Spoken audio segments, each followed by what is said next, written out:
It has been 5 years since I started this YouTube channel, and it's been 7 total since I started talking about productivity and note-taking on the internet. It's pretty wild if you ask me. And so today what I wanna do is spend a little bit of time sharing with you 5 things that I have learned over that period of time that have really helped me shape and reflect on what my productivity journey is. Number 1.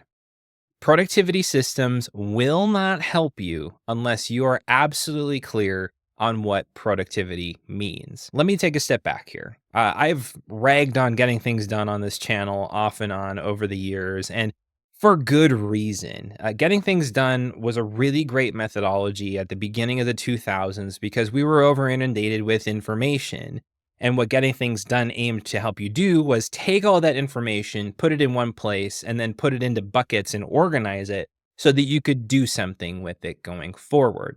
That mentality was great for then, but the information that we have coming at us every single day from 2000 to 2025 has increased drastically. And in my personal opinion, this doesn't really help you out all that much. Just having a system where you collect the stuff and you process it and you organize it and then you start doing stuff doesn't help you be the most effective that you can be. You have to take a stab at what defining productivity for yourself is. I know Cal Newport, he's a big advocate that you shouldn't have to do this. You should have a definition of productivity as part of your job description, so to say.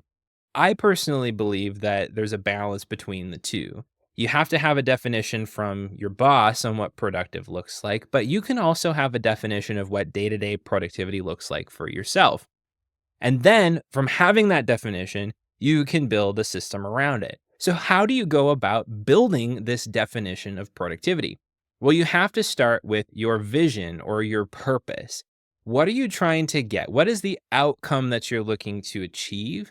And then, what are some of the measures that you can look at that show, hey, am I moving the needle in this direction towards this end goal, toward this outcome? For example, if you're looking to get super fit, to be in the best shape of your life, and you know this is going to be a multi-year endeavor, you can look at a few different leg metrics to know that you're on the right track.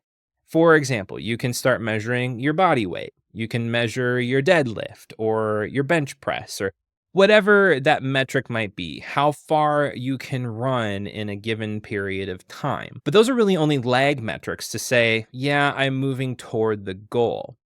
The productivity metric is all in the lead measurement. It's the activity that leads you to that.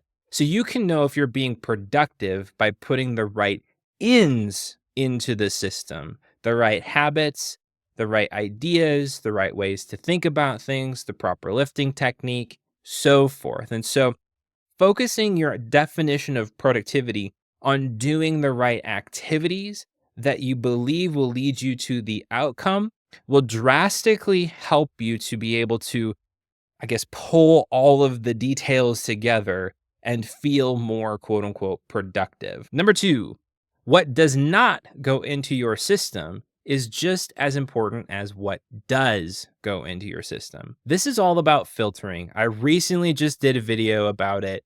I highly recommend checking that one out when you get a moment. I'll put a link up here in the corner for it. But this idea of filtering, that it used to be a productivity system was you would capture everything that's going on in your brain, you would process it and put it where it needs to go.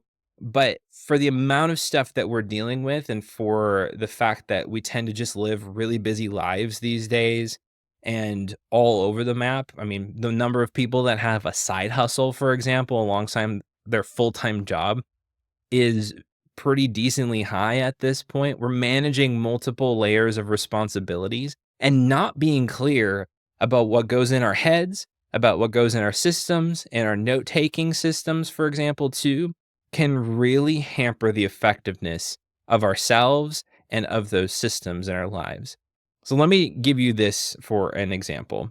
Way back when I started in productivity and looking at different tools to try to help me out, I discovered Evernote. This was about 2008 or 2009. I adopted it. I paid for it. I loved using it. But I captured everything into it. I read an article on the internet and I thought it was interesting. It went into Evernote. Whether or not there was something that I extracted from that article that I actually found valuable. Fast forward 2 or 3 years, and pretty soon I have 6,000 notes in my Evernote account, and maybe 3 to 20 of them were actually something valuable that I would work on and come back to regularly. Most of these things that I touched and added to my system were really because of the collector's fallacy. And again, I did another video on that recently you can check out over here. The more clear that you are on what value something has to be in your system, the more valuable your system will become over time. Number 3, it's okay to have different systems for different needs. This is a mindset that I really had to break in myself over the last few years alone. And it's because I started off with this idea that everything had to be in one place as much as possible. I tend to gravitate towards using one tool or one thing, such as I loved having everything in OmniFocus for a long time, all of my tasks and projects across every area of my life. But due to technical limitations and other factors, that's not possible where I'm at this moment in time. And as a result, I'm starting to realize that it's really okay to have multiple different systems for different contexts. So, the way that I'm doing it right now is I have a system that's managing the work for my work. I have a system that's managing the work for this YouTube channel. And then I have some systems that are managing everything else. Typically, the everything else bucket is the Apple ecosystem, Apple Notes, Apple Reminders. This is starting to be a little bit more the combination of the bullet journal and Notion. And then at work, it's a combination of OneNote and all the Microsoft ecosystem and the bullet journal. So paper is kind of the unifying factor that keeps me on track for a lot of my work overall. Number 4, overdoing it is way too easy.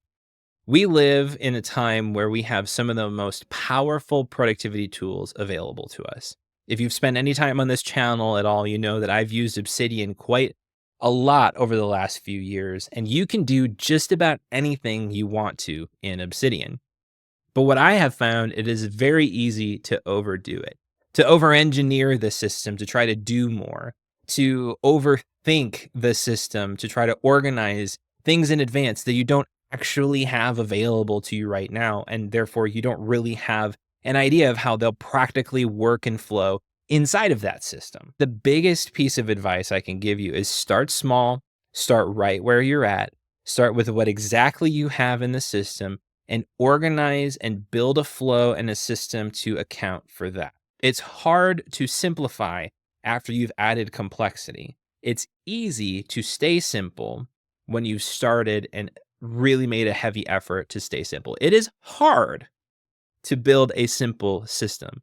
Simple things are difficult to build because they have to have the right blend of complexity that can handle the complexities that you're putting into it, but the ease of use as well. Number 5, systems are a great thing to have. Getting things done, building a second brain, the Paris system, autofocus, all of these different tools and thought processes that you can build into your life are great, but you got to do it your own way. There's a thought that's floated around for many years now in the productivity space regarding getting things done that really getting things done works perfectly for one person.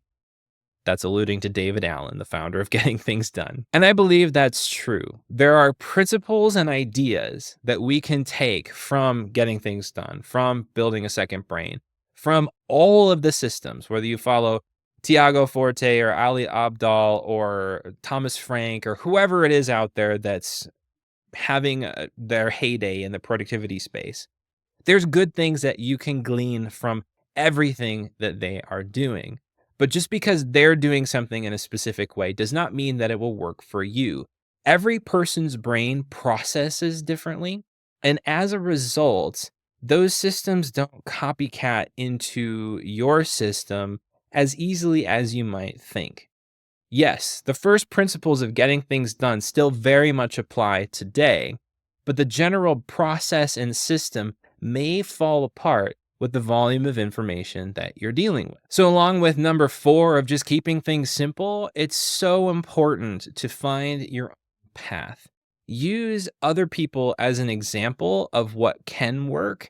Try to take the principles that you're finding and working in your system and adopting them for yourself, but find your own way that works for you.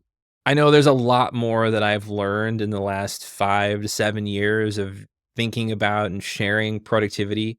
It's been a really fun journey to do so.